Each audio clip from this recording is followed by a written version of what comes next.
MSNBC has cancelled Mehdi Hasan's weekend TV program, a move criticized by Palestinian rights supporters who view Hasan as a rare critic of Israeli policies in U.S. cable news. The decision comes amid concerns of a crackdown on Israel criticism in the media, universities, and the arts. However, Semafor said Hasan's show will be replaced by extending Ayman Mohyeldin's program, also a critic of the Israeli government, while Hasan will remain as an on-screen analyst. In a note to staff, MSNBC President Rashida Jones stated that the reshuffle aims to better position the network for the 2024 US elections. But critics argued this is part of a pattern, citing past instances of US journalists facing repercussions for criticizing Israel. In the last two major Gaza conflicts, 2009 and 2014, the Israeli military's death tolls matched Hamas's health ministry death toll.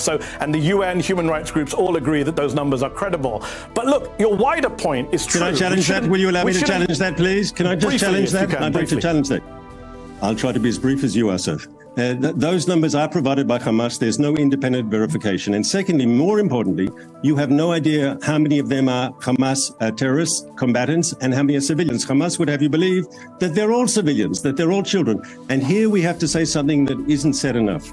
Hamas, until now, we're destroying their military machine, and with that, we're eroding their control. But up until now, they've been in control of the Gaza Strip.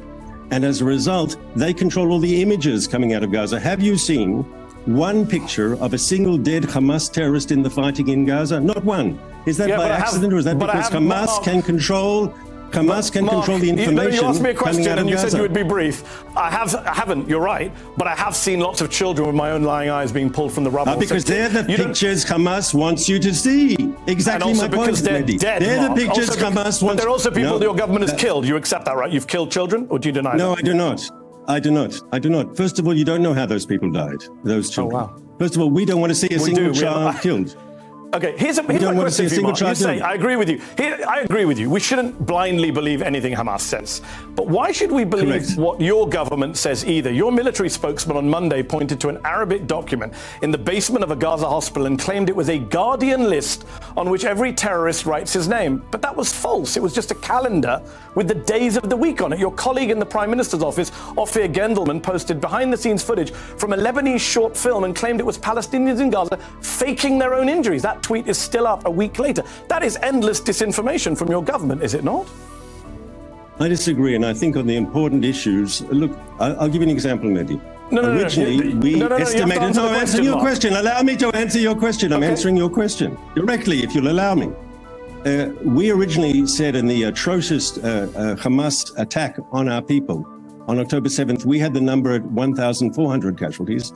And now we've revised that down to 1,200 because we understood that we had overestimated. We made a mistake. There were actually bodies that were so badly burnt, we thought they were ours. In the end, apparently, they were Hamas terrorists.